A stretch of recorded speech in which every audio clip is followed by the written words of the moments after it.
Yeah!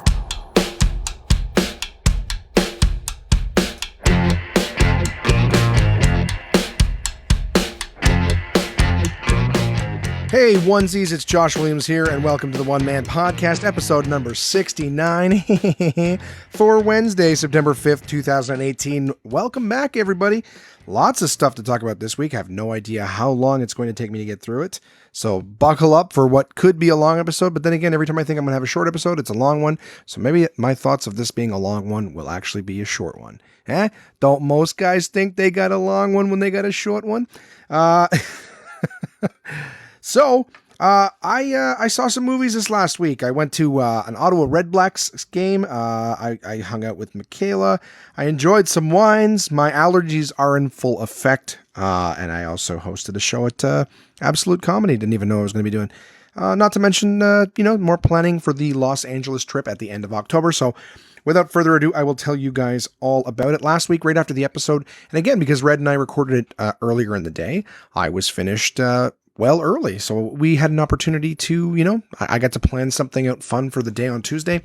And what I ended up doing was my mother was getting together with me, and Jason and Noreen were actually leaving for their trip to Bermuda. So I think we ended up doing like a big sort of dinner here at the house. We had some New York strip loins there, and we had, what else? Just nothing super spectacular. We fucking corn on the cob. Delicious.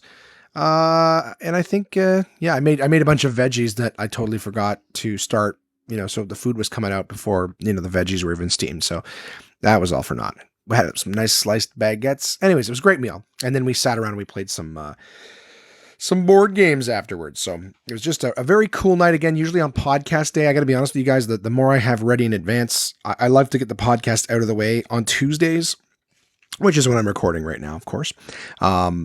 On Tuesdays, they tend to be, if I don't have a lot of the stuff done, I drag ass on Tuesdays getting stuff ready for the podcast, right? I got to read the Uncle John's article, usually have to finish up whatever book I'm reading for DK, so that I have that ready for the podcast. And I'll be honest with you, I daydream a lot on Tuesdays. I'll start to get the work done. I'll start reading, and then, I got to do this. Oh, maybe I should do that. Sometimes I got a couple last little promo pics to send out. So I tend to just drag my ass. But last Tuesday, having to have it ready because, Red was in town and she had to leave, made it a great day. And I think I'm going to start trying, because again, today, all I had to do was read a couple of the books there. I mean, like people say that, I'm saying that like it's no big deal. I just had to read a couple books. I didn't have to read a couple books. I had to find an article in one book, and I had to finish the book that I'd already started. But regardless, it's tough to get yourself going sometimes, when everything else is much more appetizing. And I'll tell you about today a little bit later on in the show. But last week we did do the dinner, we did the games, and then I woke up super early to drive Jason and Noreen to the airport. So they've been gone all week. So it's just been me, Simon, and Kamar at the house. Josh, how many roommates do you have? I have 3 roommates. There's 4 of us here in this house. This wacky topsy-turvy place. But I took them super early in the morning to the airport, and I came home and I tried to. I think I tried to Uber. I was so exhausted though, because we were up late the night before, and then I took them to the airport at like 5 o'clock in the morning. So I was like, I'll try to Uber, but I was so exhausted, and I was on allergy medication. Like I said, my allergies are in full effect right now. I was just like, there's no way I'm going to be able to stay awake, and I shouldn't be putting other people's lives in my hands when I'm falling asleep behind the wheel, So I don't know about you guys, man. My seasonal allergies are shit. There's ragweed. And I think my doctor or the allergist that I had a while back was like, ragweed only exists, basically from, the west side of Ontario till just before the Maritimes. And I'm like, oh, great. So basically anywhere where there's, comedy industry or entertainment industry in Canada, if I feel like becoming a fisherman or moving out to the prairies, then I won't have allergy issues. So that's basically what they told me. Maybe if I want to move to Vancouver and see what I can do there, but every year now, like clockwork, I get brutal seasonal allergies, and to the point where like every single night I wake up feeling like my throat is itchy. It's basically the feeling of like getting sick. So my eyes are watering. I have horrible sinus headaches. My throat is itchy. My ear canals are itchy, and I got to just keep doping myself up with Benadryl. And high milligrammage worth of it. So it's kind of like, I can go out and I can be horribly uncomfortable and try to drive, or I can take allergy medication, and fall asleep behind the wheel. So what I've started doing is right before bed, I'll take a pill. You usually get about 5-6 hours of sleep. Pills are good for supposed to be about 8. So I'm good to wake up in the morning, do my Ubering as the pills are slowly starting to wear off and the symptoms just start to come back. So it usually buys me that time that I need to, A, sleep comfortably, and B, just be coming off of it on the back end where I'm driving. So nothing super exciting, but I think I've mentioned these allergies, and it's going to stay with me until like the end of September. So it's just fucking brutal. Anyways, moving on. I'm still battling with them, but I'm doing okay. I'm rubbing my eyes a lot. My eyes are like red all the time, even on the drugs. So I just look awful is what I'm trying to say. So on Wednesday evening, I'm trying to remember, because again, I think I came home and I slept after trying to Uber. I definitely sometimes on Wednesdays, excuse me.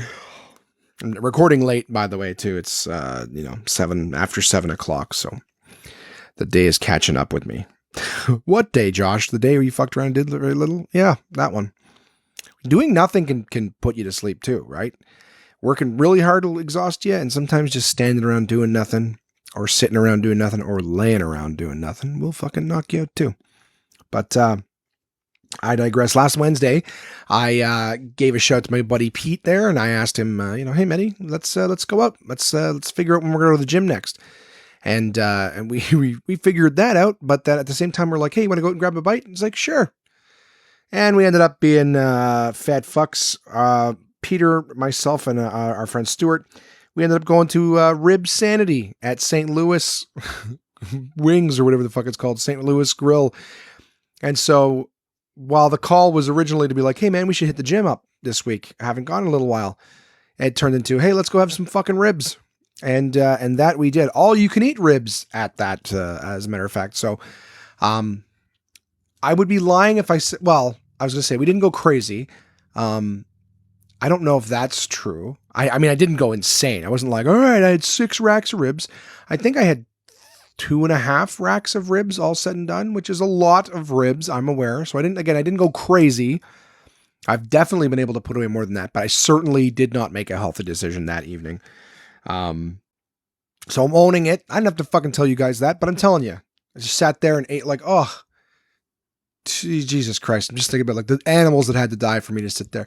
And they had different sauces, and one of them I just wasn't a fond of. So ended up, luckily Peter and Stuart made short work of the ones I didn't like, but it just feels bad, eh? Like, if you order wings, it's something I think of weird shit sometimes, but imagine like you order wings, and you like just let half of them go bad and you throw them away. Let's say you throw away like 6 wings. Maybe sometimes people get like a big thing of wings and they have a few left over, just throw them away.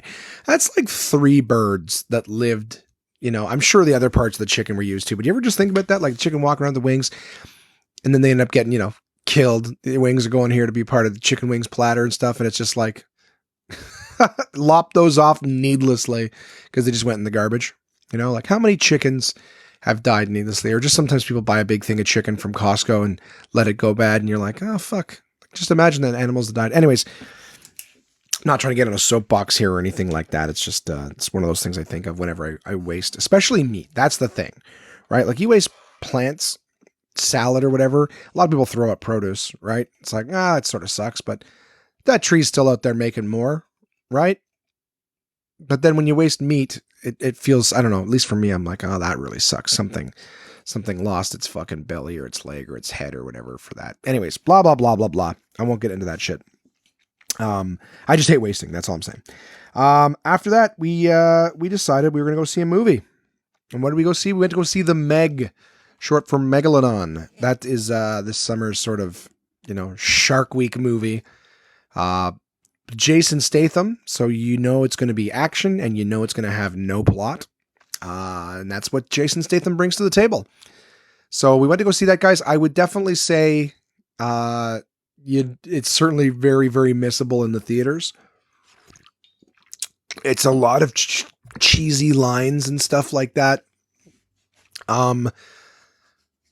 I don't know if you guys are going to be interested in this, but this is something I saw a while back on Facebook. It was a video about how Hollywood movies will incorporate China into things, because China only allows, like, I'm going to throw it a round number, but I believe it's somewhere in the vicinity of this. I don't think it's exactly this, but China only allows like 25 international movies into their country a year, kind of thing, just to, get more eyes on Chinese productions and things like that.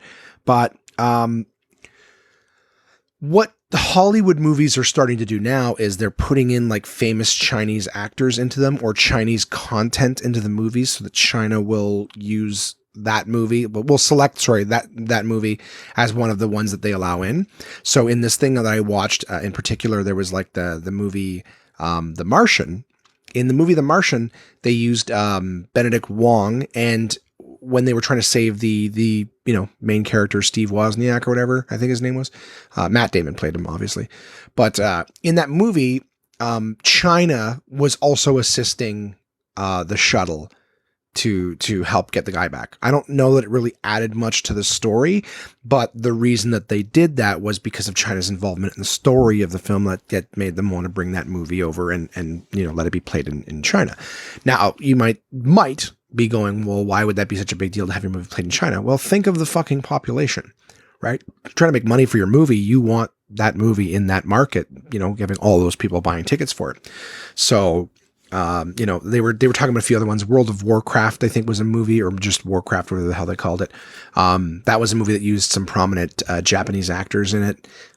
Again, as a reason to get things. You could probably Google a list of the movies in the last few years that have been, in the Chinese market, just to see, like you'll notice the thing that basically use a very prominent Asian actor in it, and that helps it be selected to be one of the movies played in China. But regardless, this movie, The Meg, took place in China, or just off the coast of China, and one of the main characters was a very prominent Chinese actress. Her English is not good, but I can't shit on her. Her English is better than my Mandarin or Cantonese. So, but you could tell this was one of those movies where they're like, oh, they definitely used the whole, hey, it's happening just outside of China, and the main actress is Chinese, so to get into that market. That's all I'm saying. That's why I brought that up. That very lengthy story. But if you're ever watching a movie going like, why does this just seems sort of out of place and forced?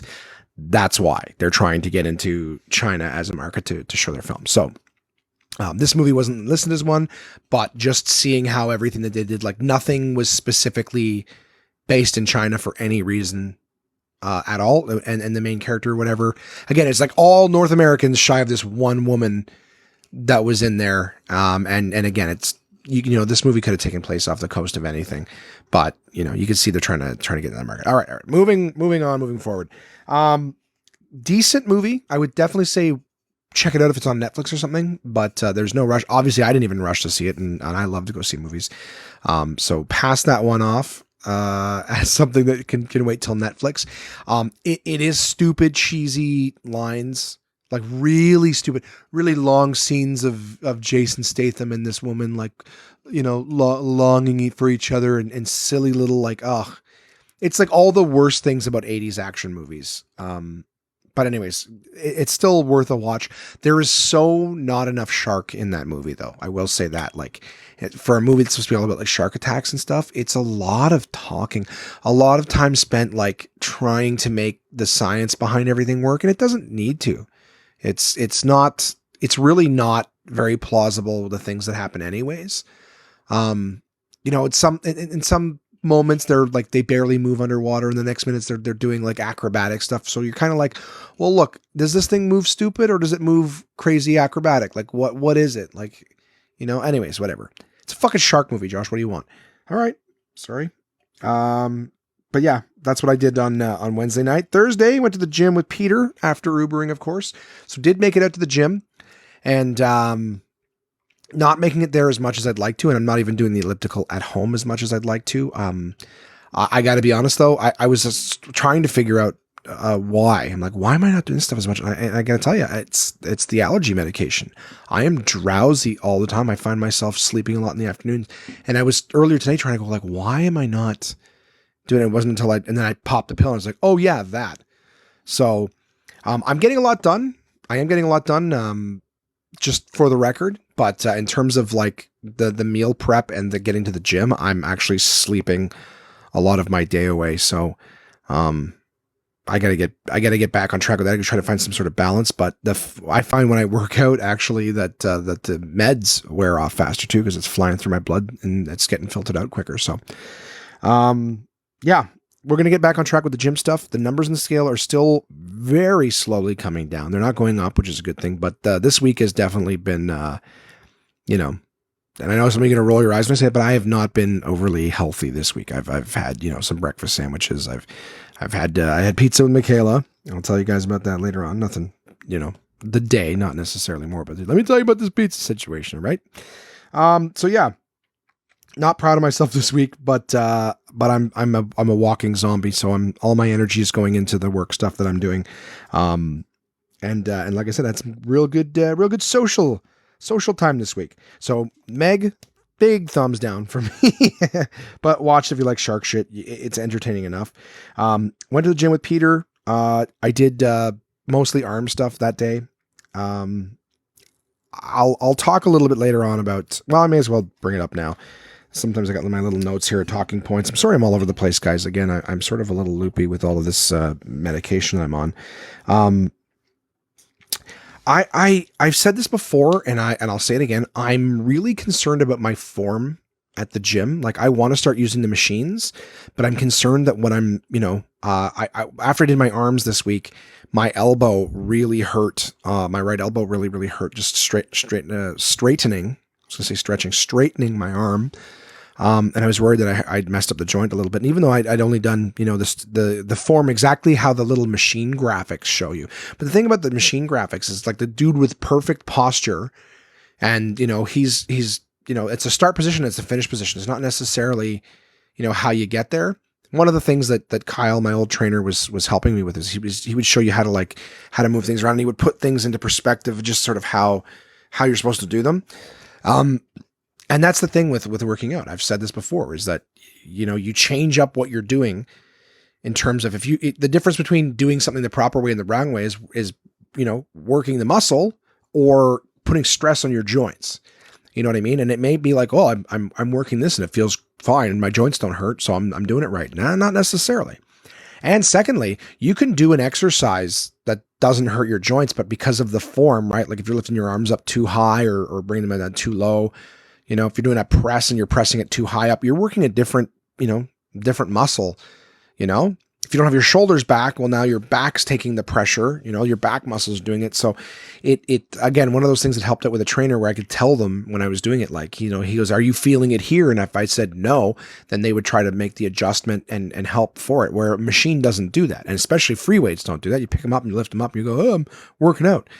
I've had a lot of trainers and people who work at the gym who say that, they walk around and when they first started, they used to try to correct people, but they're like, there's so many people doing things wrong, and you don't want to be rude and try to say, hey, you're doing that. Can I tell you how to do this right or whatever?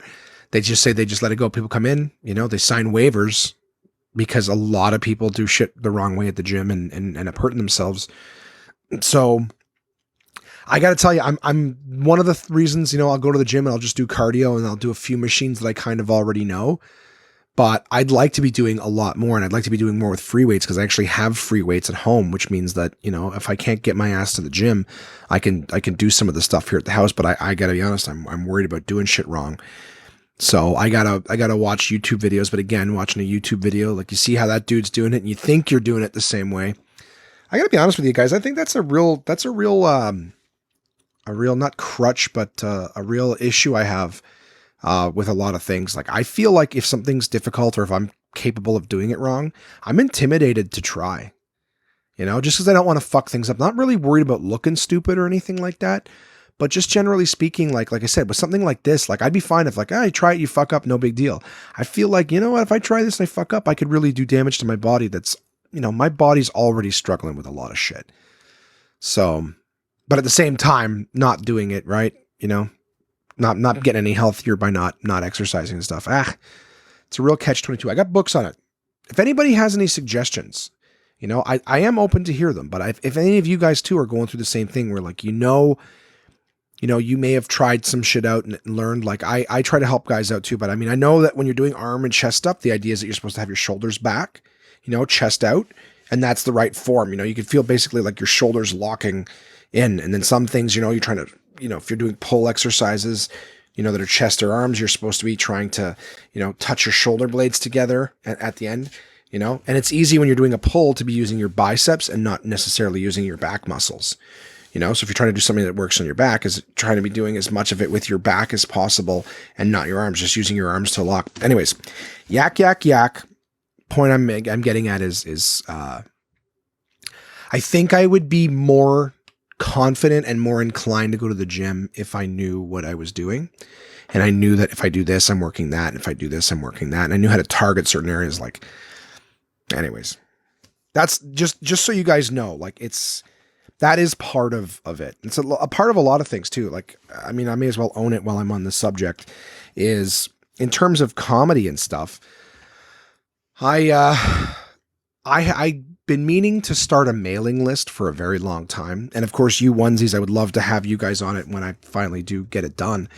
So I'm just going to make a note here. I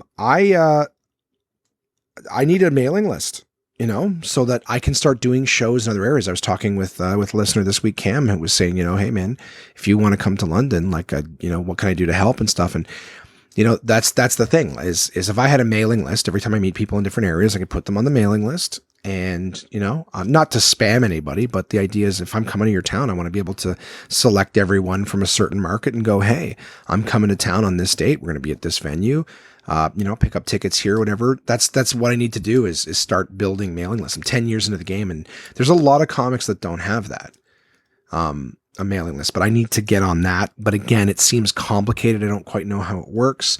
And to be honest with you guys, I'm feeling, I get intimidated learning new things. I really do.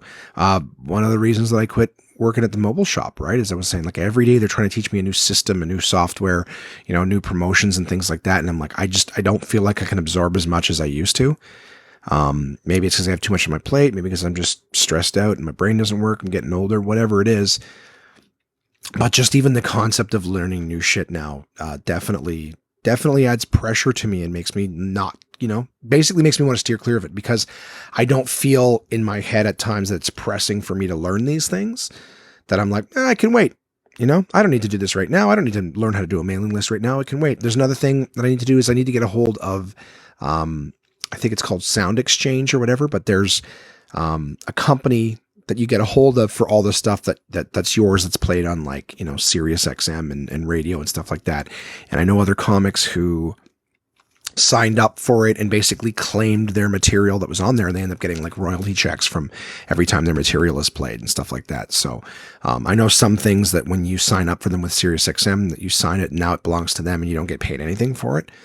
But again, that's one of those things I don't quite understand how it works, and it's never really seemed pressing. And the idea is that as soon as I sign up for it, I guess everything that has been played of mine will, I'll get royalties for. Whatever could end up being a nice little payday. Who knows? I have not heard myself on any of the satellite radio comedy channels. However, I've had other people who say that I was on there and they heard me, and they list you and everything like that. But effectively, all the little bits of royalties, if they don't know how to get you or get you paid, it just goes into a vault until you basically go, claim it. So that's something else I need to do. There's all sorts of things comedy wise, right? You guys have been listening for long enough. You know that the comedy stuff has definitely taken a backseat to everything else, but that's where I'm at now. I need to learn about, how to do the gym stuff myself, weights and machines. I need to learn that. And I need to, create mailing lists. I need to get hold of Sirius XM. I need, or all the different satellite radio, content stuff. I need to learn a lot of different stuff. I need to get better at social media, But anyway, sorry, I apologize. Went down a bit of a different road there, just trying to own some of my shit.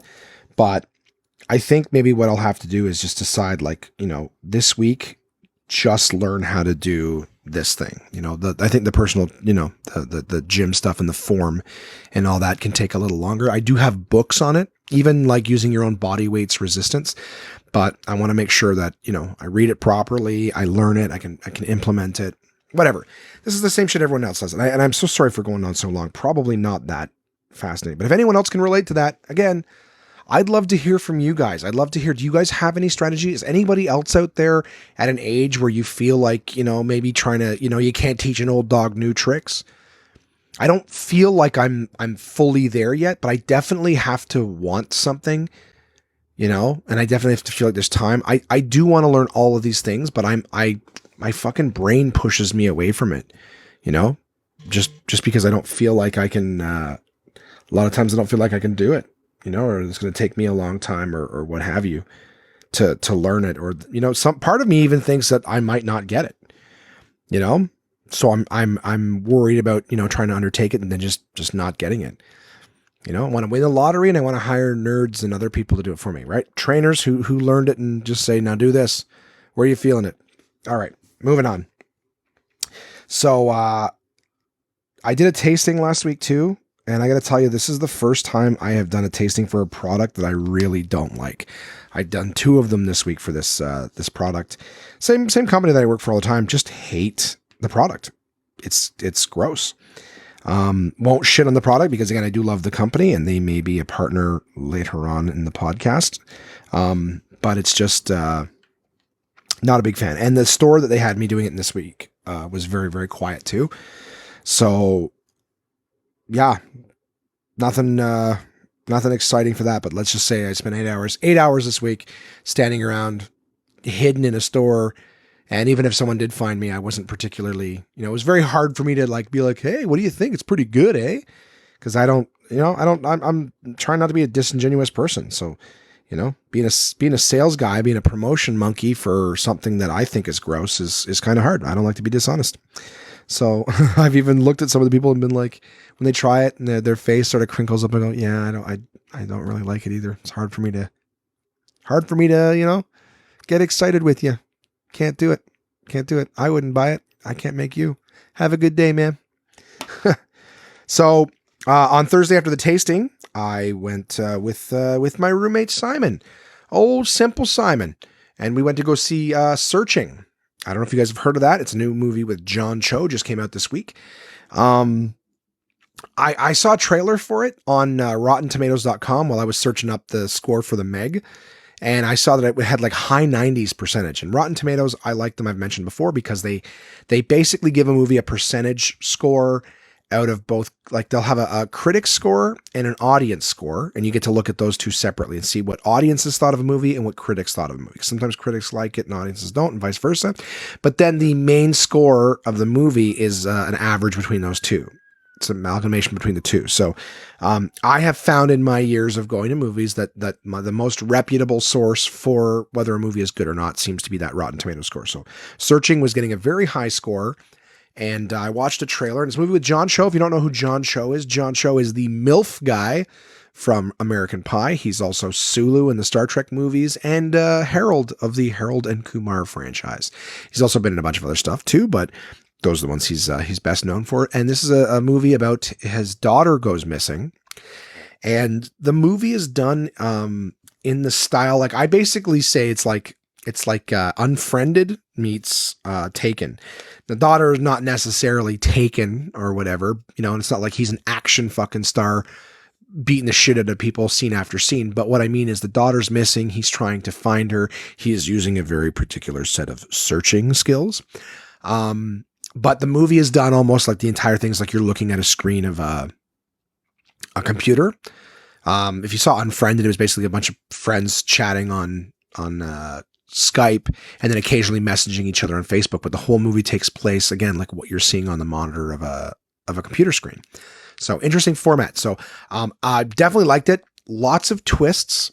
A few things I saw coming only because I have a very good memory. I have an eidetic memory, which is what people refer to as a photographic memory. So when something happened, it wasn't as big of a shock for me because I remembered it earlier in the movie.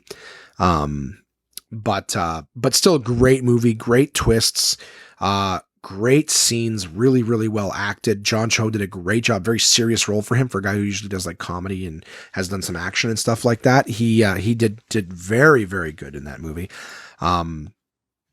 Definitely, I would recommend it. I heard that my brother saw it this week and he was like, eh. But I got to say, in terms of just what I've seen lately, it was definitely one of the better ones. It's exciting. It's it's not, doesn't feel too long, doesn't feel too short either. It's satisfying. I don't really, sometimes you'll see a movie where it's done really well, but there's a couple holes and you're like, but why would they do that? And, and they don't make it overly complicated, the motives and things like that.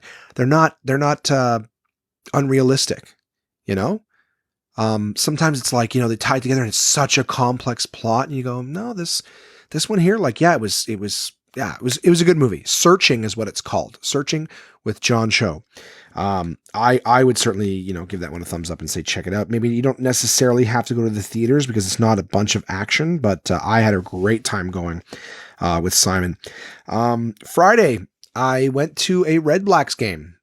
My first one ever. My good friend and listener to the podcast, Sean, took me. He has season tickets.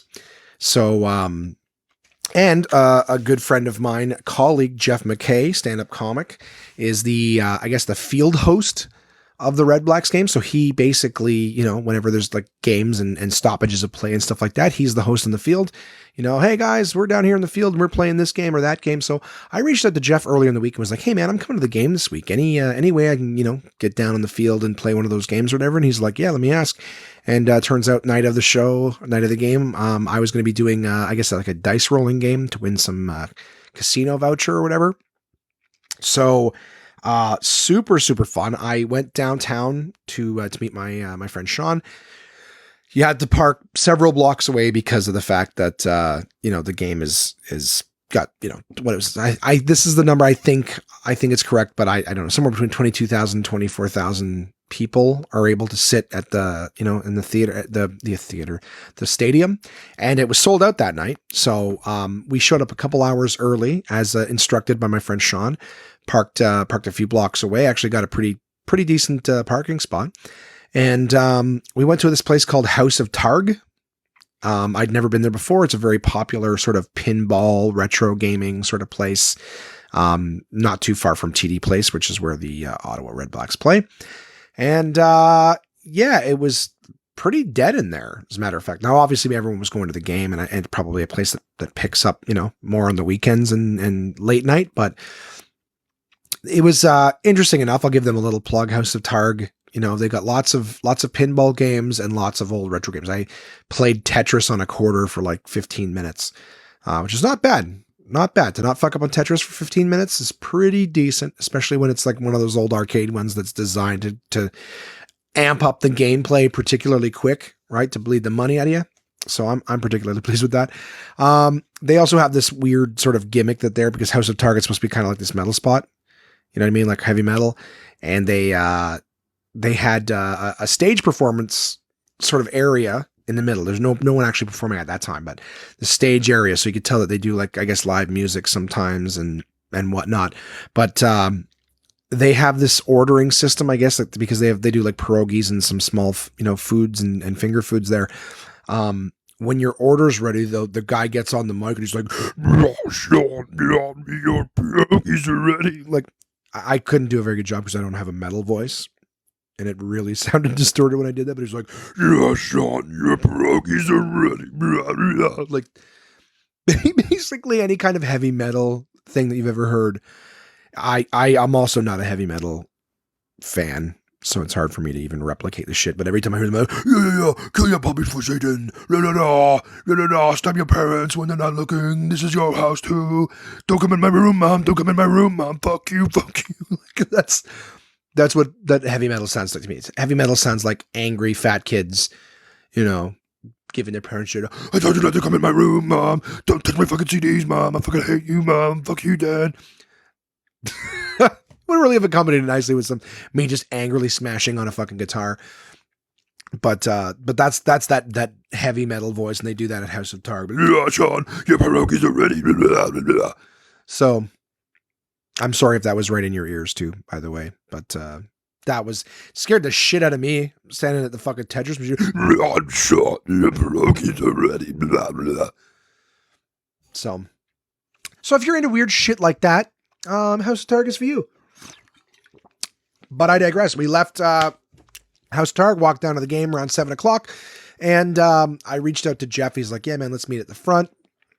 some couple was getting married there or had gotten married there earlier in the day.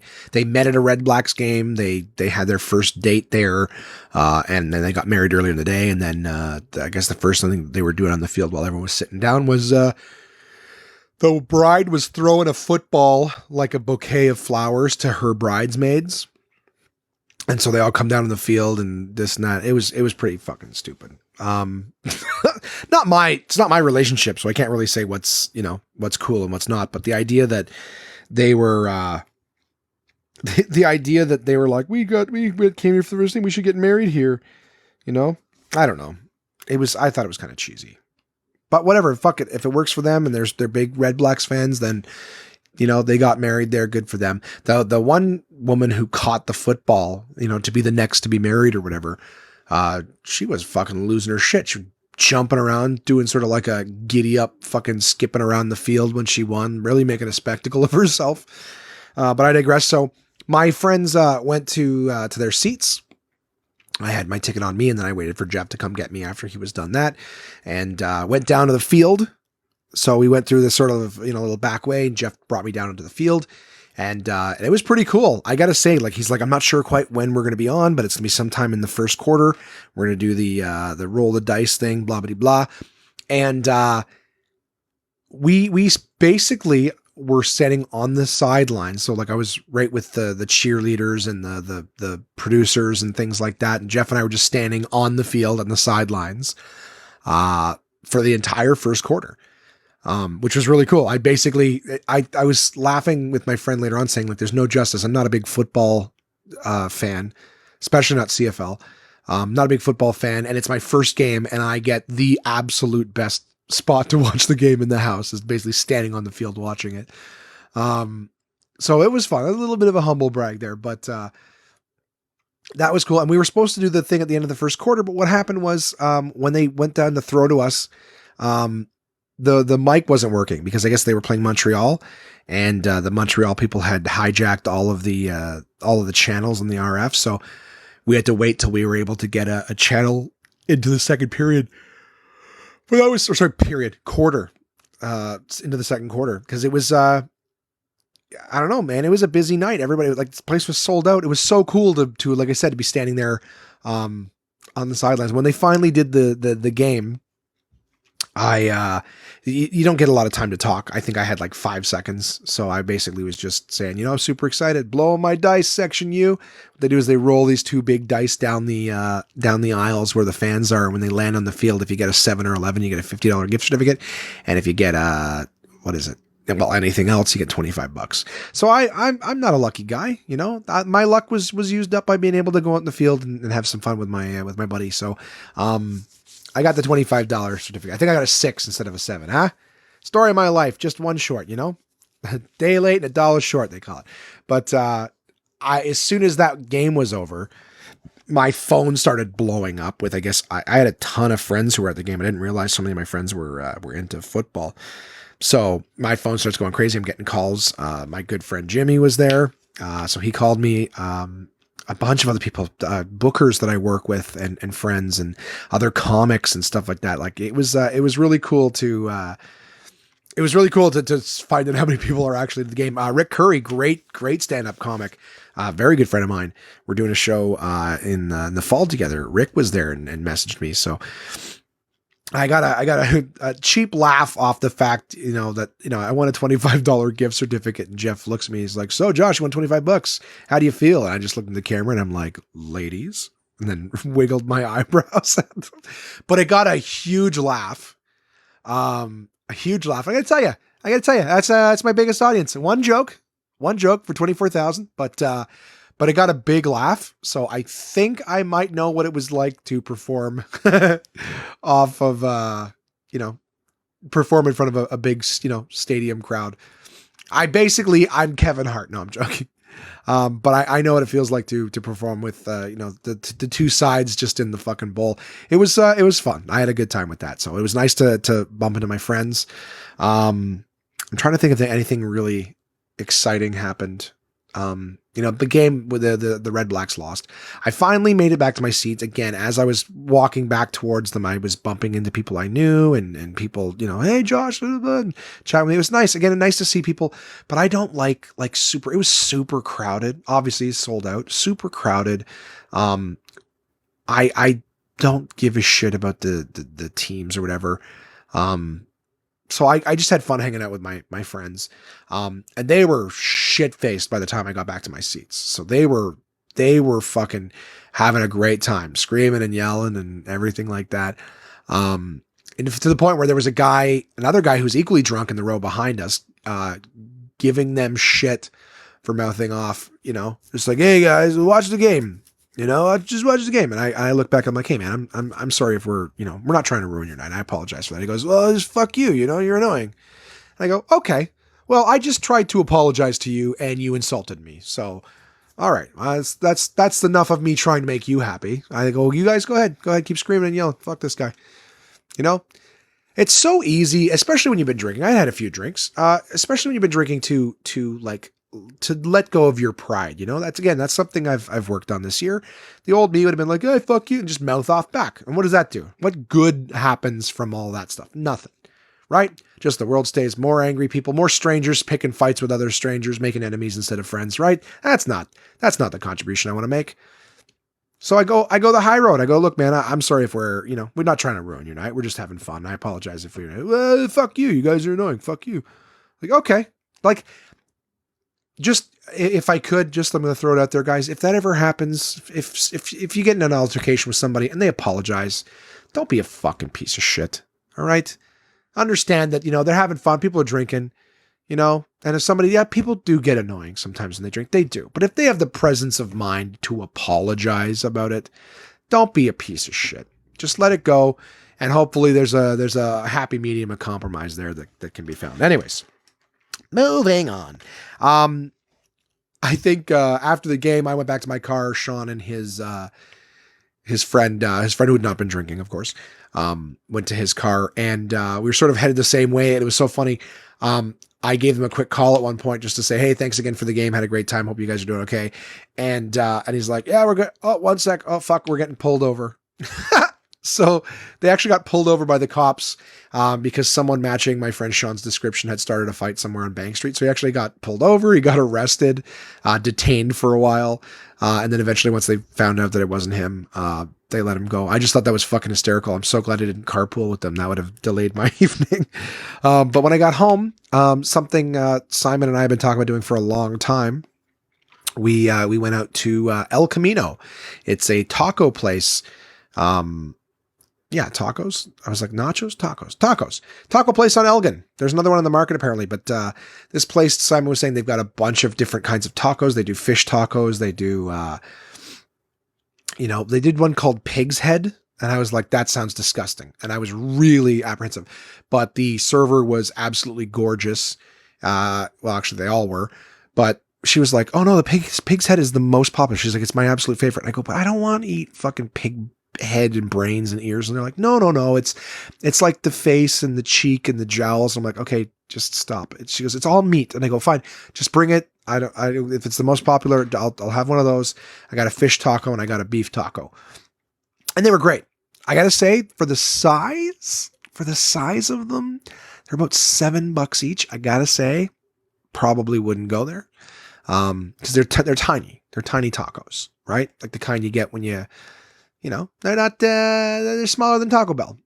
So Taco Bell, $2, $1.50 versus $7 wouldn't do it. A little too expensive, but very good. And the pig's head was absolutely delicious. It was like, basically it just tasted like pulled pork, sort of with a little bit more salt to it. Delicious, disgusting name. Delicious. El Camino, they had a lot of different kinds of tacos and things like that. I certainly recommend it if you have money to burn.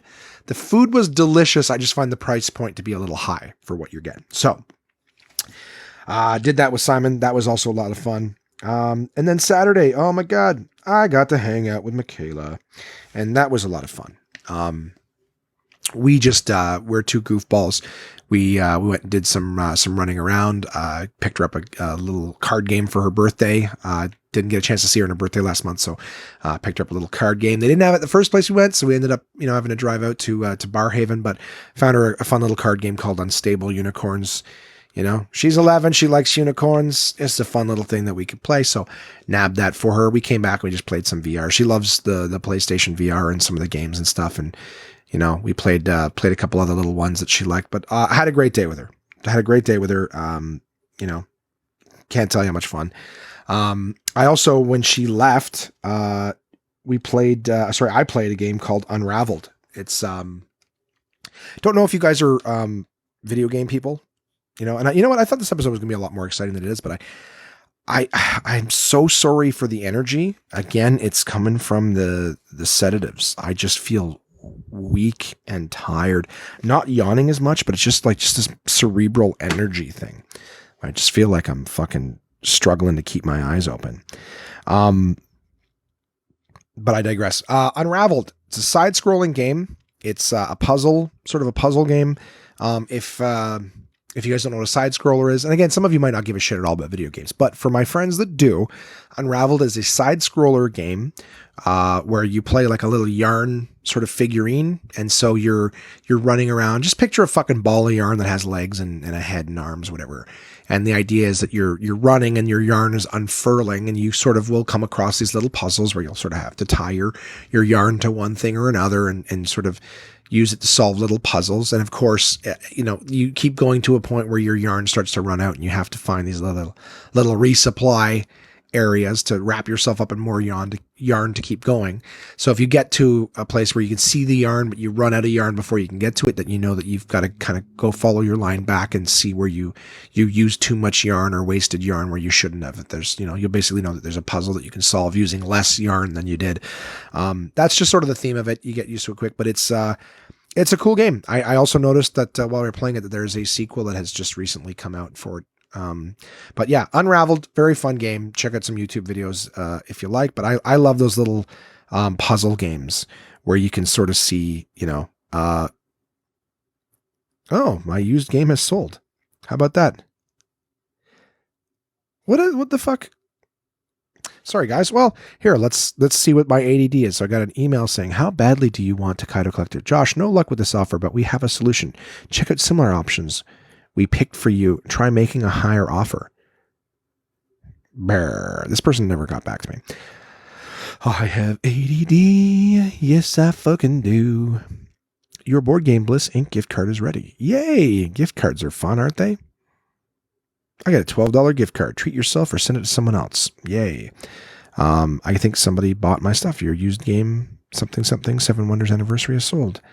As such, I've just issued you a gift card for 80% of the value of your set price. Yay. All right. Sorry about that. Yeah. So I like the puzzle games. I feel like those help keep my brain young, or at least fit. It's not learning a new thing, but it's just continuously doing, just solving little puzzles keeps me ready to look at things differently, whatever. What kind of games do you guys like? Do you guys play games? What do you do to keep your brain young? Talk to me, because you don't talk to me, it's going to be me mouthing off into the fucking mic for the longest time, right? I haven't even had any funny references this week. Usually I'll make myself laugh at least once or twice.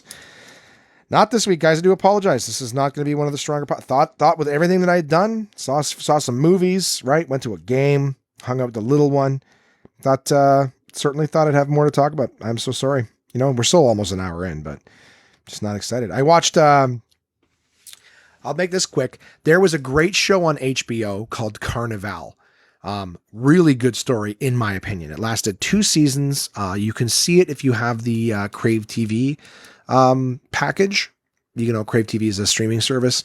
I believe that some of the, more prominent HBO streaming packages will still have that, but Crave has a lot of the older HBO shows available on it. Simon and I watched an episode, the first episode of Carnival. Great show. One of my favorite shows I've ever watched. It was early 2000s, and unfortunately, HBO kept moving that show around. They moved it different days, different time slots, and it was really hard for people to find to find it. And so it didn't get viewership. And because it's a period piece set in like the 1930s, it cost a lot of money. That apparently every episode was several million. And of course it wasn't Friends, or Seinfeld. So it couldn't afford to be paying that. And at the same time, they couldn't even get the viewership. Like, people liked it, but they couldn't get to the show to see it. So anywho, they canceled it after 2 seasons, and the show, if it had ended 5 minutes earlier at the end of the season finale of the second season, if that episode had ended 5 minutes earlier, you could have actually lived with the outcome and been like, okay, I guess the story could be contained there. But the last 5 minutes, unfortunately, they're like, and cliffhanger, cliffhanger, cliffhanger, cliffhanger. You're like, fuck, I'm never going to see what that is. But it's a great show. It was really, really well done. It was well acted. Had Clancy Brown in it, who maybe wouldn't know who he is by name, but he played one of the guards in the Shawshank Redemption, the evil guard, not the warden. Sorry, Jesus Christ. Sorry, I get frustrated myself when I keep fucking up words over and over again. These goddamn antihistamines. He played the evil guard in the Shawshank Redemption. He was also in a show called Earth 2. He's been in a ton of things. He's a big voice actor too, but very recognizable. He's in it. Nick Stahl, who played John Connor in Terminator Rise of the Machines. He's also been in some other stuff, a lot less popular. A movie called Bully, a movie called Disturbing Behavior, I believe, with Katie Holmes. Anyways, good show. If you guys have the Crave TV service, or if you have an HBO service that will allow you to see Carnival, I cannot recommend it enough. It's a story, good versus evil, light versus dark. What else? It's got lots of twists. It's one of those ones where you don't like it. You can be half of the way into the first season. It's interesting, but there's still so many questions that it starts to open up. And then the second season starts to answer some of these questions and make sense of a lot of different things. But it was an outstanding show. Cannot say enough good things about Carnival. Check it out. If you did see it, please tell me what you thought. If you didn't, if you are going to watch it and you start watching it, please let me know what you think of it. But Simon and I have started watching it. I'm going to watch it again with him. When Crystal and I first started dating, that's how old it is. I'd already seen it and gone through it before Crystal and I even started dating, like a decade ago. But her and I watched it. She loved it. So I would strongly suggest Carnival, HBO show, 2 seasons. It's on Crave TV and probably on HBO's. If you're in the States, probably an HBO streaming service would have it somewhere. We watched that. I watched the roast of Bruce Willis. It was another roast. Not really nothing to write home about. I don't know if you guys love the roasts, but sometimes there's some good jokes. I would say this though. My buddy Jesse Joyce. Sorry, I was turned away from the mic. My buddy Jesse Joyce, comic from originally New York, now lives in Los Angeles. Good buddy of mine. He is a writer for the Comedy Central roasts. He was the guy who opened for Greg Giraldo years ago. They were very close friends. When Greg was on the roasts and writing for the roasts, he brought Jesse along to write with him. When Greg passed, Jesse stayed on. Jesse has since written for Seth MacFarlane at the Oscars as well, because Seth MacFarlane hosted some of the roasts. Like Jesse, brought Jesse along. So if you follow or like Jesse Joyce, JESSEJOYCE, Jesse Joyce, you will actually see him. He live tweets and live posts on Facebook. So you can follow Jesse or like his page, and you will actually see jokes that they had written for the roasts that didn't make the cut. So you actually get more laughs and things like that while the roasts are on too. So just an added little piece of trivia for you guys and some extra laughs, hopefully. On Sunday, I bought a little mini fridge for my my basement. I got a lot of stuff, right? I got my sponsors at Summersby. Summersby. I've got, my wine collection, like I said, is growing. So I need a place where I can safely stow away some beverages for them to get cold. I do not have room in my room for a fridge. So I got myself a nice little fridge at Best Buy with a lock and key. So I don't have to worry about the drunks getting into it. Everyone's very respectful in this house until they drink. And then when they drink, your food and your stuff is up for grabs, and everyone's always, going to replace it. But you never know if that's going to happen or not. I've had times where I walk downstairs and Jason has thrown something into the oven and he'll be like, "Oh, hey, was this yours?" And I'll be like, I remember one time specifically, like he had thrown a frozen pizza in the oven. And he goes, "Hey, was this yours by any chance?" And I go, "Does it fucking matter? You've already opened it and put it in the oven." Luckily, I go, "No, it's not mine." But I just love that that's the policy. Like, not, "Hey, is this yours? Do you mind if I?" It's just, nope, it's all, I'm already cooking it. I mean, I'm eating it no matter what. I just, so that kind of shit. So I bought a fridge, lock and key, put it in the basement, got a lot of the product that I have in my room. Oh, yeah, because that's the issue I have right now. I have all this booze in my room and nowhere to chill it. So I've got, now my booze will always be cold, right? If I had one thing that was helping me drink less, well, that issue has been resolved. The booze will always be cold and ready to go. But yeah, I ended up going to Eastside Mario's with my friend Dave and my mom on Sunday night. Another all-you-can-eat thing. Luckily, they were closing like in 15 minutes when we got there. So, just time in and of itself prevented us from eating too much. But I could feel it right now. My throat's starting to get itchy again. The meds are wearing off. Yeah, I went to Eastside Mario's. When came home on Sunday night, played some just some simple games with my buddy Dave and my mom. It was nice to visit with both of them. And I think that was pretty much it for anything kind of entertaining at all. On Monday was was Labor Day, so I actually didn't get up and drive. There was no point. Most of Ottawa is government employees, and they are off Labor Day. So I slept in. I spent probably 2 hours on my phone watching YouTube videos and all sorts of stuff that is not of any importance at all. Wasting my life on my phone, did a little bit of podcast prep, and then I reached out to my colleagues in Los Angeles. And I don't have a ton of stuff to report as of yet, but I do have a lot of promising leads. So when I go to Los Angeles, a lot of opportunities to sit down with some people and do some podcasts. I'm going to have to start at the end of the month, maybe playing around with packing, because I know Mike and I are planning on bringing just 2 pieces of carry-on. We're not really planning on bringing a ton of luggage.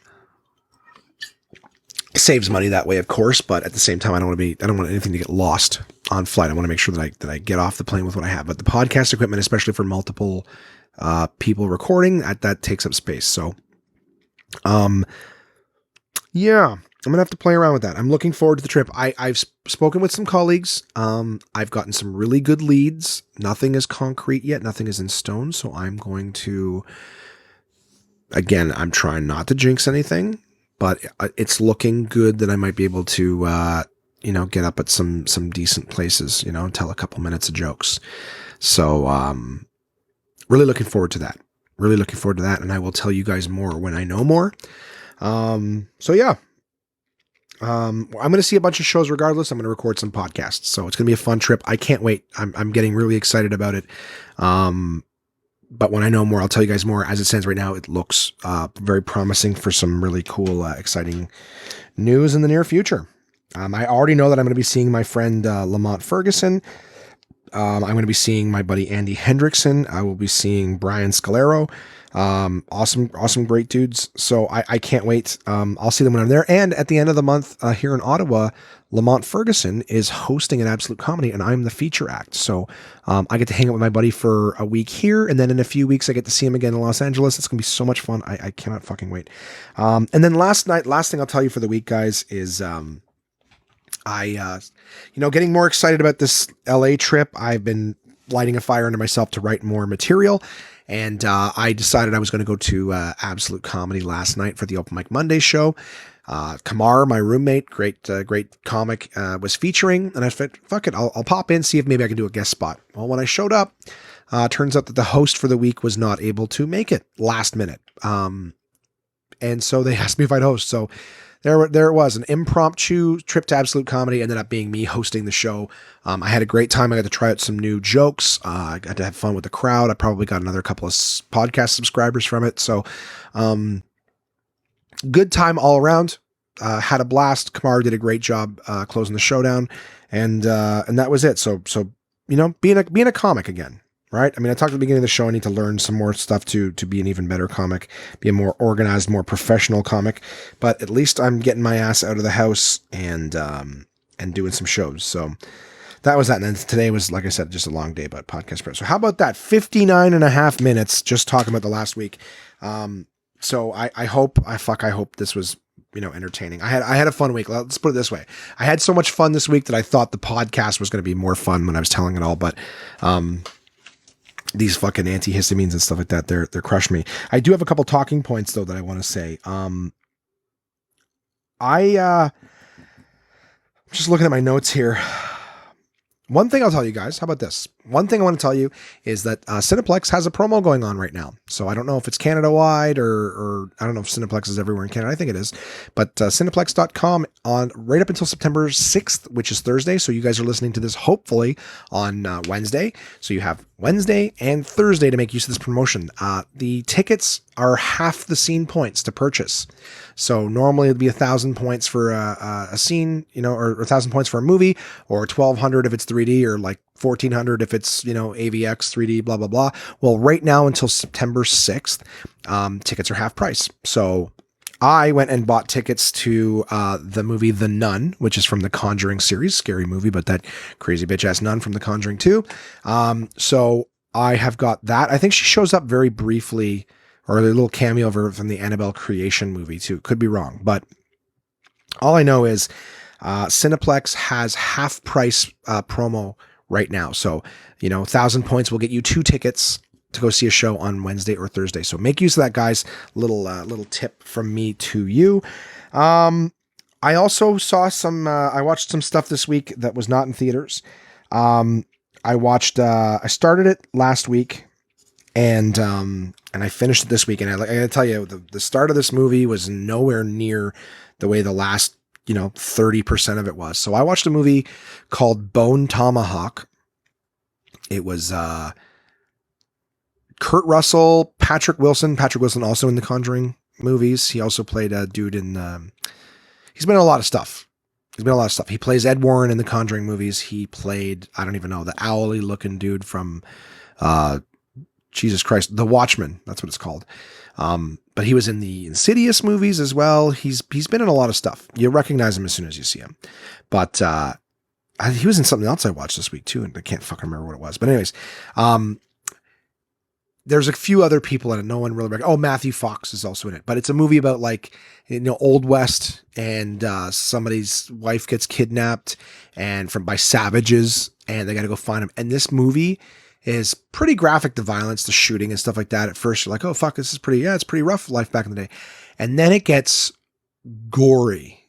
Like I don't want to say unacceptably gory, but it for me, upsettingly gory. I don't like gore. I've talked about it before on the podcast.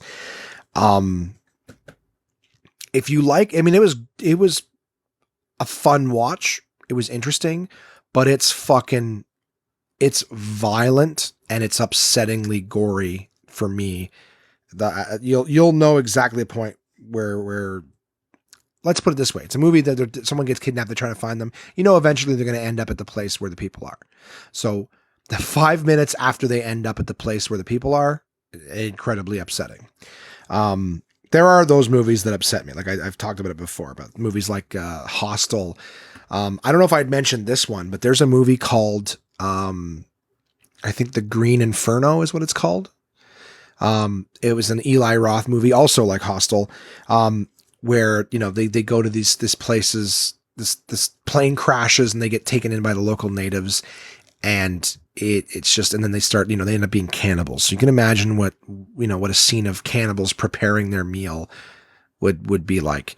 I watched The Green Inferno. As soon as they got there, as soon as they got to the cannibals, I had to turn it off. It was way too upsetting, way too graphic. I don't like I said before, I don't like seeing people get tortured. Even though I know it's fake, that's the only thing that can make me move on with my life. I don't like seeing people get tortured. I don't like seeing anything get tortured. I think I said recent podcast, I don't like waking up and seeing in my news feed, someone posts something of someone abusing an animal or whatever. And oh, this person, share this so people are aware and that don't let this happen. You're not spreading awareness. You're just upsetting people. There's nothing I can fucking do about it. The dog's already been beaten. The cat's already been, beaten. Thanks for ruining my fucking day with this stuff. You know, post a petition or something. Don't post a video where I gotta watch something get the shit kicked out of it. You know what I mean? Like, I don't know. I don't like seeing anything being abused, right?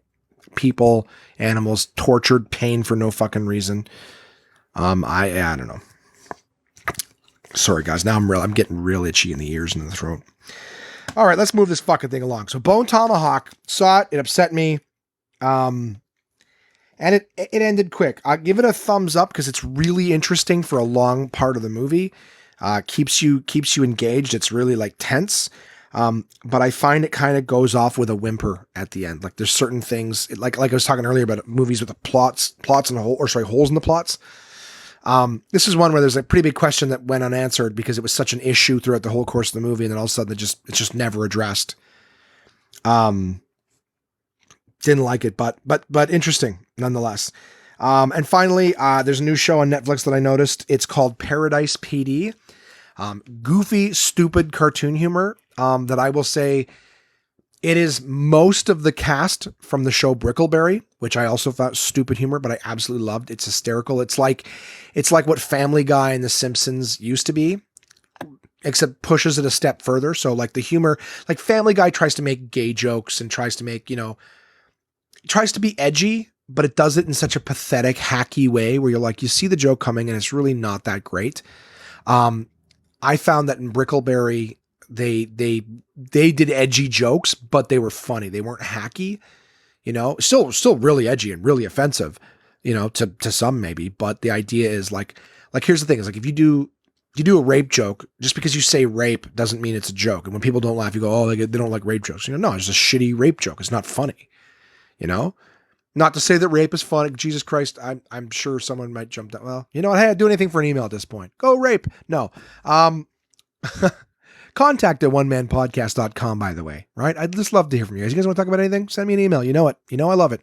The point is just because the subject is edgy doesn't mean that the joke didn't get a laugh because it wasn't funny. It means that the joke wasn't fucking funny, So, but this show, Paradise PD, is a lot. You can tell it's the exact same animation company that did Brickleberry. It is exactly, the 2 or 3 characters are exactly the same, identical. I'm so sorry. This is driving me I just want to scratch my brain out with a Q-tip right now. It's so itchy in my ears. But the idea is the cast is the same for the voices. You can tell the dynamics the same. So instead of them being park rangers with a talking bear, they're police officers with a talking dog. And they even have some of the exact characters, the exact same drawing and everything characters from Brickleberry. So for those of you that watched Brickleberry, loved Brickleberry, went, shit, it sucks that they only had 3 seasons. They are back in Paradise PD form. So it's not the same Rangers, but it's the same characters' voices. It may as well be the same characters from Brickleberry. So that's a cool show that is out there. All right. Without further ado, guys, let's get into the sponsors this week. Guys, my partners at portablepress.com, Uncle John's Bathroom Reader. I don't know why I picked this article this week. I think the subject of Jesus. I think I've heard a lot of sort of misogynistic jokes and stuff like that about women. Women are still taking a shit kicking, being made fun of and whatnot. I mean, we all are, but ladies, people are still treating ladies like they don't have any business, trying to make Jesus Christ, how do you even phrase it? Make a splash. That's the stupidest way to call it.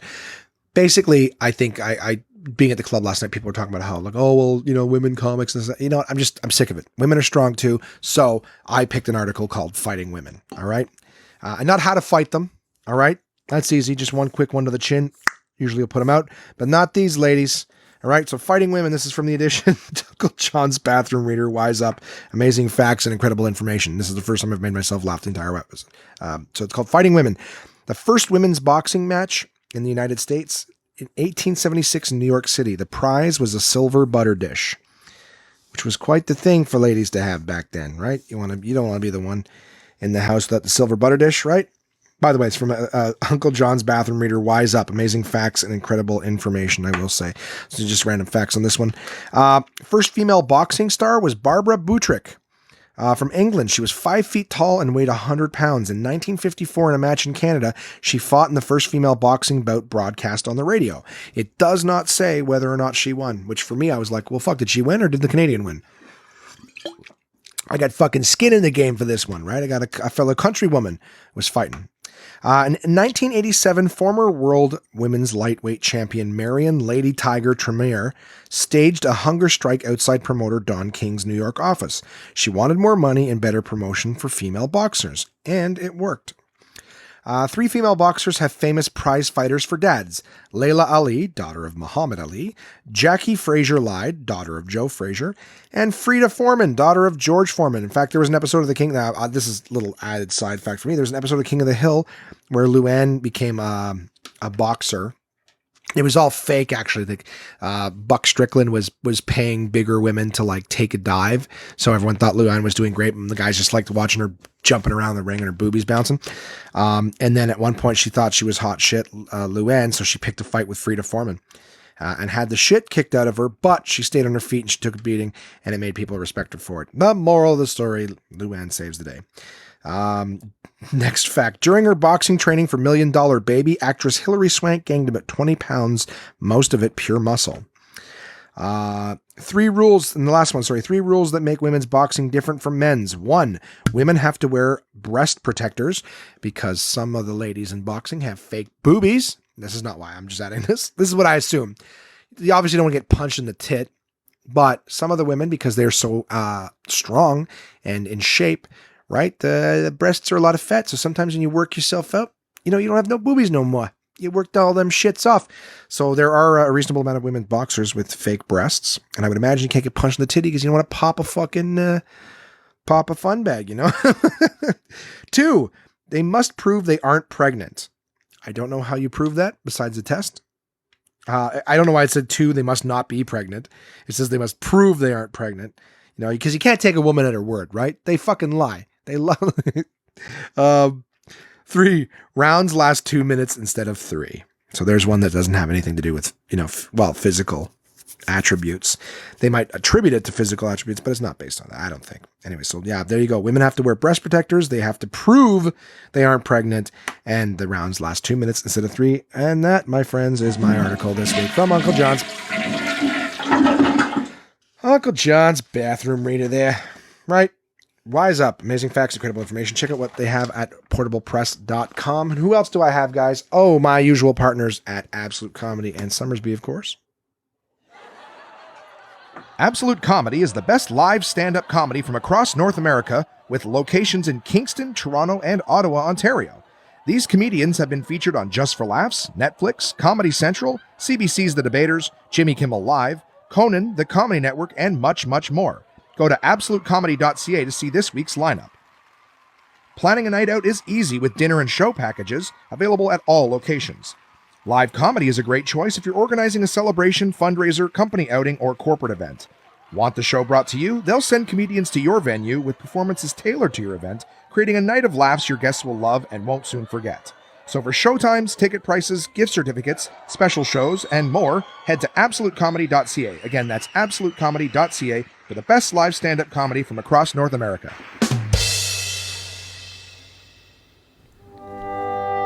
The sun gives life to the orchard. The orchard gives life to the apple. The apple gives life to Summersby.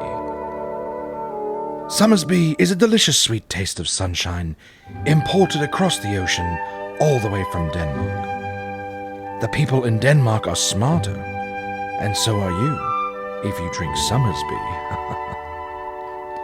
With flavors like apple, blackberry, pear, elderflower lime, red rhubarb, and a taste as regal as this fake accent, there's something for everyone to enjoy. And now, you can try them all in the Summersby Mixer Pack, available wherever fine beverages are sold.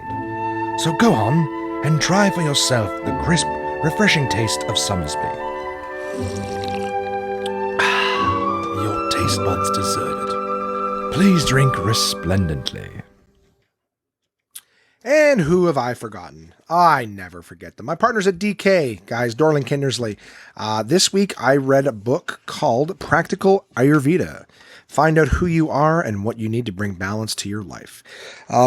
It's interesting. I don't know how I could have summarized this because there's a lot of different things in here. It's almost like a book on a lifestyle, everything from eating to practice and meditation.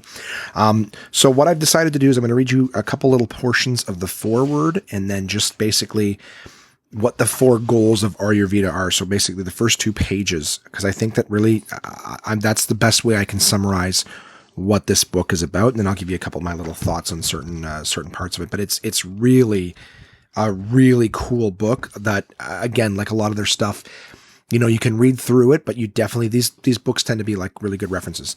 Anyways, yoga and Ayurveda are sister sciences. Together, they show a way to live naturally and achieve radiant physical, mental, and spiritual health. The daily Ayurvedic routine allows you to gradually develop a healthier lifestyle. The food choices presented in this book work for both the individual person's constitution and the practice of yoga and meditation. While Ayurveda increases your prana, life energy, through diet, herbs, oils, and minerals, the practice of yoga and meditation teaches you to stabilize your prana in a more direct way, through postures, breathing exercises, deep relaxation, and meditation. We hope that Practical Ayurveda will help you to heal yourself and to help you to manifest your full potential in body, mind, and spirit. So just a small, that was part of the foreword. Then, of course, like I said, I'll read you the 4 sections of 4 goals of life. So Ayurveda and the 4 goals of life. According to the classical Indian philosophy from which both Ayurveda and yoga originate, there are 4 goals of life. This book aims to help you focus on the goals of Dharma and Moksha. What is Ayurveda? Ayurveda means science of life and comprises a vast body of information about healthy living and treating disease. It covers areas of medicine that range from psychology to surgery and pediatrics to geriatrics. The fucking young and the old. Originally passed on through word of mouth, Ayurvedic knowledge was eventually written down in the ancient Indian language Sanskrit. Charaka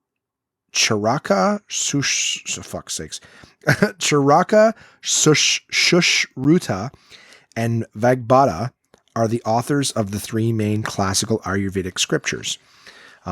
This is a religion, by the way. No, Ayurvedic and yoga. In recent times, Ayurveda has expanded beyond India into the modern Western world, where its focus on health and overall well-being has been widely appreciated, and this has contributed to its growing popularity. Ayurveda and yoga are 2 sister sciences that both come from the same philosophy. However, Ayurveda focuses primarily on the goal of Dharma, living the right way, while yoga focuses primarily on the goal of Moksha, enlightenment. Both are practical systems with a holistic perspective. So Red's going to fucking hate it. People are seen as beings with a unified body, mind, and consciousness. Those who visit the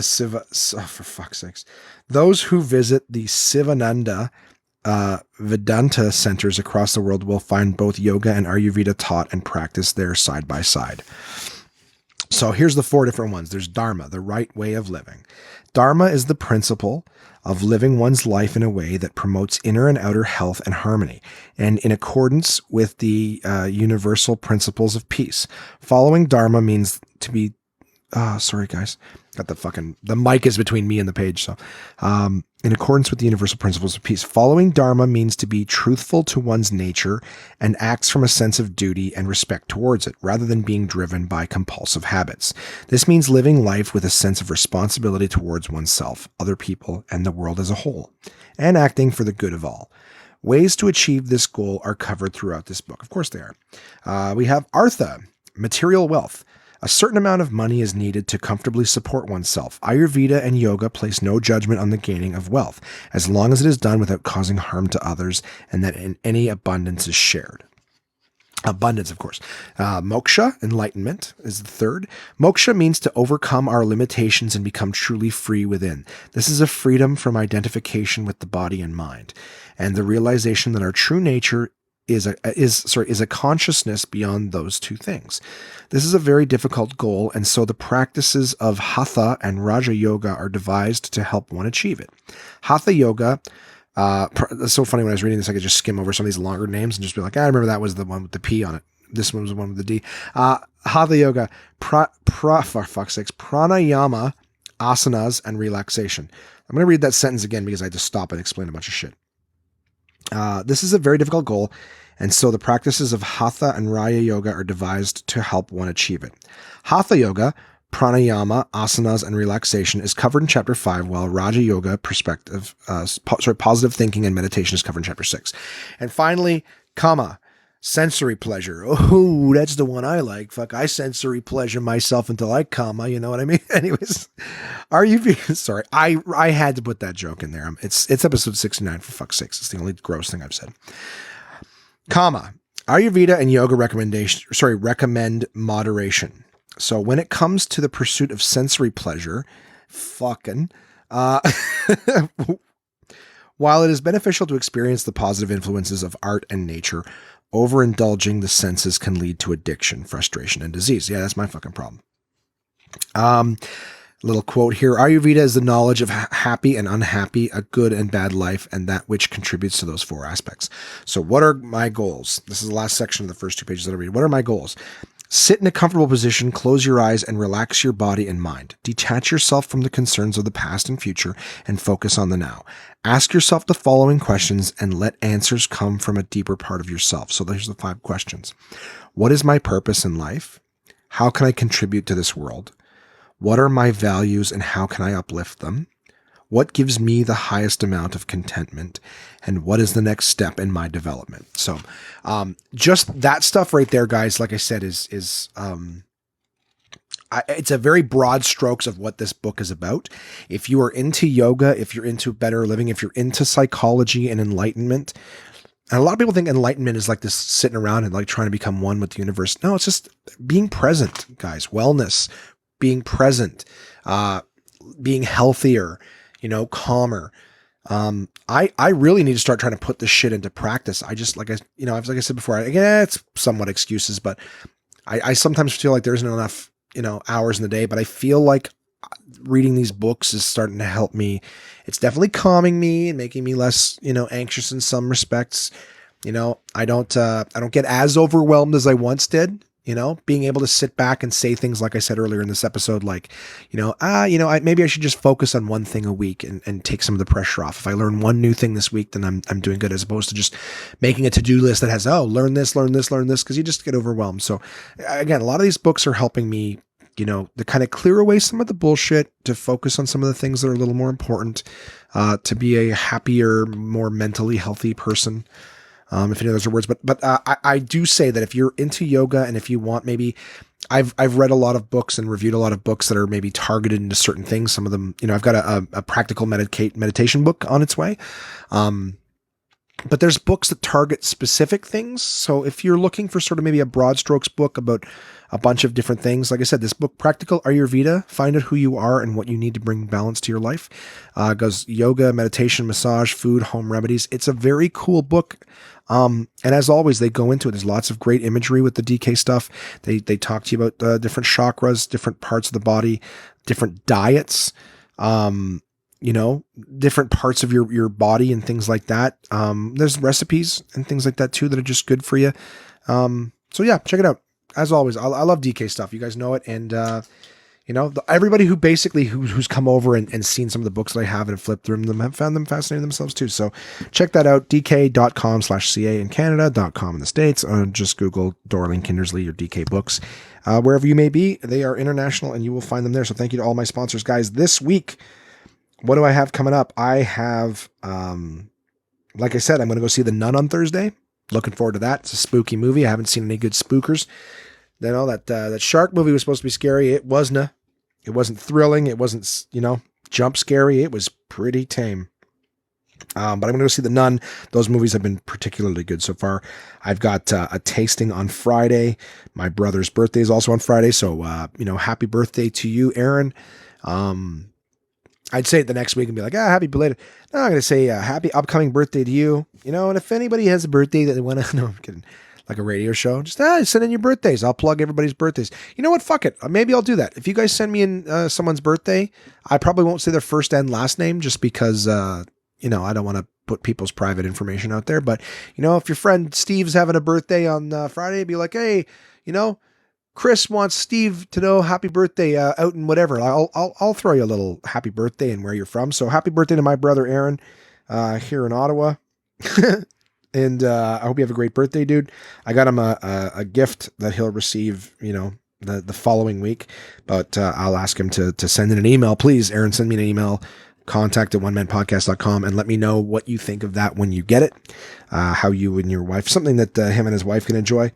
So, yeah, doesn't that leave room for the imagination? No, you guys will find out what it is.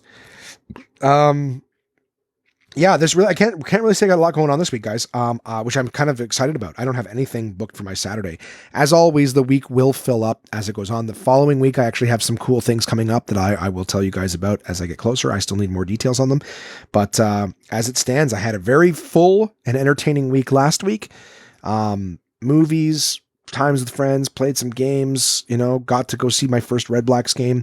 I had a great time. Thank you to everybody who made that evening so much fun. And I really look forward to another great week of fun stuff to talk to you guys about. I'm sorry. I really hope that these antihistamines are over soon too. And I will promise you guys that I'm going to be trying to do this podcast earlier in the day on Tuesday so that my energy is up. I can be more fun because I got to tell you, at the end of a long day, at the end of the day, it's harder to be pepped up and excited and funny and all that stuff. So I got more energy and I can do more with energy than I can, drugged up and fatigued. So thanks for listening. Really do appreciate it. As always, guys, want to send anything in at all, I'll say it one more time. Contact at onemanpodcast.com. Haven't had any emails in a while. There's no emails this week, but love to hear from you guys. How's your summer going? Parents with your kiddos, kids are back to school as of today. How did that work out for you? How was first day back? Are you excited that they're not going to be in the house during the day anymore? You don't have to be paying for summer camp while you're out working to pay for camp so that they can be gone so you can go to work. Isn't that a weird fucking thing? Just drinking water. No booze today, though I have been drinking this week. I think I'm trying to ease it off. Whatever. I'll tell you guys all sorts of fun stuff. If you want to know what's going on with you, send me the emails. You know that. Thank you to my sponsors, portablepress.com, Absolute Comedy, Summersby, and DK.com/CA. Guys, we're on Twitter, Facebook, Instagram, YouTube, One Man Podcast. Throw us some likes and stuff like that. Would love to have you following us. I'm trying to get a little bit more content. And as I said, as the trip to LA gets closer, I'll have more and more fun stuff to share with you guys. Really looking forward to it. Looking forward to sharing some more, health and whatnot news with you guys. Progress news. Want to know how you guys are doing. I've had someone reached out via social media and just said that they were being inspired. I love to hear that stuff, guys. So thank you to all of you guys who listen. Thanks for tuning in. If you're listening to this, if somehow you've managed to listen to an hour and a half of this podcast on Facebook or Twitter without navigating away from the page or whatever, subscribe to us on iTunes, or the podcast app on your Apple device, or, we're on Google Play Music. I'm on Stitcher. I'm on a lot of different ones. There's lots of different ways. So if you're listening to this on social media, there is a way to receive this podcast for free onto your mobile device so that you don't have to be stuck to your laptop or accidentally navigate away from the page and then the podcast starts all over again. Or you just never had a chance to finish it because, it wasn't there. You can download it on the devices. So if you have any questions about how to do that, and you're listening on Facebook, well, message me and I will tell you how to do that. It is absolutely free and a way easier way to get the podcast. You won't miss it or anything like that. And finally, write a review, guys. If you're there, give me 5 stars, write a little review. It helps the podcast out. I mean, it's ballsy of me to ask for that this week when the episode has been so kind of low energy, but I will keep doing this podcast. God damn it. Even if there's no listeners, I will be doing my little journal to the universe every week. But I appreciate the fact that you guys are listening, and we passed 10,000 downloads this week. So the One Man Podcast has had over 10,000 downloads now. We're past 130,000 streams and feed hits and things like that. So lots of people listening. Been in over 30 countries with downloads. So very, very cool. I appreciate each and every one of you guys listening. Tell your friends about it too. Even if it's just some interview episodes or anything like that, just grab the device and punch in subscribe and just tell them they are now subscribed to the One Man Podcast. However you got to do it. I appreciate you guys spreading the word. So thank you so much as always for listening. I will have another week, hopefully some better results. If the week stays as empty as it is, I will go out there and I will work out. I will learn those fucking postures and positions, forms, and I'll eat like a good bitch. All right? Thanks, guys, for listening. I appreciate it. We'll talk to you next week.